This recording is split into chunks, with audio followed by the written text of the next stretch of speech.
الحمدللہ والصلاۃ والسلام علی رسول اللہ اما بعد۔ محمد رسول اللہ صلی اللہ علیہ وسلم کی ایسی احادیث جس میں اللہ کے نبی نے چند کاموں کا ذکر کیا اور ان کاموں کا ذکر کر کے اللہ کے نبی نے یہ کہا کہ یہ کام کرنے والا اس سے ہمارا کوئی تعلق نہیں ہے۔ انہی میں سے آج تیسری حدیث ہم پڑھیں گے اور وہ ہے کہ کوئی شخص کسی دوسرے کا مال ضبط کر لے یا اس کو چھین لے تو اللہ کے نبی کہتے ہیں لیس منا من انتہب او سلب، جو کسی کا مال چھین لیتا ہے، اچک لیتا ہے، زبردستی لے لیتا ہے، اس کا ہم سے کوئی تعلق نہیں ہے۔ او اشار بالسلب، یا وہ شخص بھی جو کسی کا مال چھیننے کا کسی کو مشورہ دیتا ہے، وہ تجویز دے دیتا ہے کہ فلاں کا مال کس طرح سے آپ ہڑپ کر سکتے ہیں، کہا ایسے شخص کا بھی مجھ سے کوئی تعلق نہیں ہے۔ تو اس حوالے سے ہمارے ہاں بہت ساری قباحتیں پائی جاتی ہیں، کسی کا بھی مال سلب کر لینا اور کوئی بھی وجہ بنا دینا درمیان میں، یا پھر کسی بھی لحاظ سے کوئی بھی سودا کرنا، اگر اس سودے کو ختم کرتا ہے کوئی بھی فریق تو اس کے مال کو ضبط کر لینا کہ اب آپ کو اتنا نہیں اتنا مال ملے گا۔ تو نبی کریم صلی اللہ علیہ وسلم نے کہا کہ ایسے شخص کا ہم سے کسی طرح کوئی تعلق نہیں ہے۔ اسی طرح محمد رسول اللہ صلی اللہ علیہ وسلم نے یہ کہا کہ جس شخص نے کسی دوسرے شخص کی ایک بالشت زمین کے اوپر قبضہ کر لیا، کہا قیامت کے دن 7 زمینوں کا طوق اس کے گلے میں پہنایا جائے گا اور وہ ان زمینوں کو اٹھائے گا۔ کیسے اٹھائے گا؟ اٹھانا تو ممکن ہی نہیں ہوگا، لیکن وہ 7 زمینوں کا طوق اس کے گلے میں پہنا دیا جائے گا۔ یہ شاید اس لیے کہ تجھے زمین سے بڑی محبت تھی، دوسروں کے مال پر تو قبضہ کیا کرتا تھا اور ان سے بڑا لگاؤ تھا، لہٰذا یہ 7 زمینیں تیرے گلے آج ڈال دی گئی ہیں۔ تو اس لیے کسی دوسرے کا مال اس کو سلب نہیں کرنا چاہیے۔ یہ تو زمین کا معاملہ ہے، چھوٹی سے چھوٹی چیز بھی کسی مسلمان کی، جیسے اللہ کے نبی نے بیان کیا لا یحل مال امرئ مسلم الا بطیبۃ من نفسہ، کسی بھی مسلمان کا مال اس کے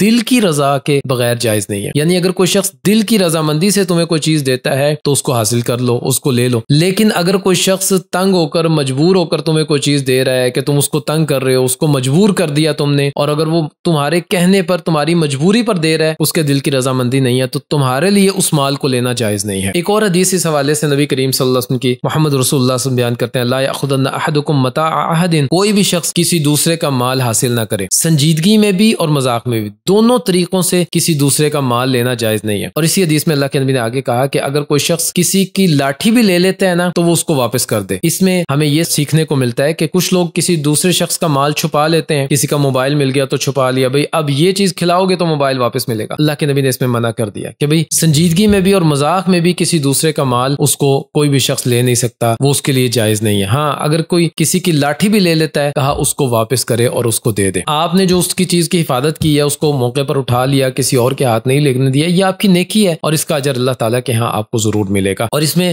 نبی مکرم صلی اللہ علیہ وسلم کی یہ حدیث بھی ہمیں یاد رکھنی چاہیے کل المسلم علی المسلم حرام دمہ ومالہ وعرضہ، تمام مسلمان ان پر دوسرے مسلمان کا خون، ان کی عزت اور ان کا مال حرام ہے، کسی بھی صورت نہ وہ اس کی عزت کو پامال کر سکتا ہے، نہ اس کے مال کو لے سکتا ہے اور نہ ہی اس کے خون کو بہا سکتا ہے۔ اس حوالے سے تو ہمیں چاہیے کہ ہم کسی بھی شخص کا کوئی بھی مال کسی بھی طرح سے اس کو ضبط نہ کریں، اس کو چھیننے نہ، یا پھر کسی بھی لحاظ سے اس پر قبضہ کرنے کی کوشش نہ کریں۔ اللہ کے نبی کے یہاں اور اللہ تعالیٰ کے یہاں یہ ایک بہت بڑا جرم ہے جس پر نبی کریم صلی اللہ علیہ وسلم نے یہ کہا کہ جس نے بھی ایسا کیا میں اس سے بیزاری کا اعلان کرتا ہوں، میرا اس سے کوئی تعلق نہیں ہے۔ تو ہم بڑی کوشش کرتے ہیں نبی کریم صلی اللہ علیہ وسلم سے اپنا تعلق جوڑنے کی، کہیں ایسا نہ ہو کہ ہم ساری زندگی بڑے بہترین عمل کرتے رہیں لیکن کوئی ایک عمل ہم ایسا کر دیں کہ قیامت کے دن اللہ کے نبی ہم سے یہ کہہ دیں کہ بھئی میرا تم سے کوئی تعلق نہیں ہے۔ تو ہمیں ان کاموں سے بچنا چاہیے۔ اللہ تعالیٰ عمل کرنے کی توفیق عطا فرمائے۔ السلام علیکم ورحمۃ اللہ وبرکاتہ۔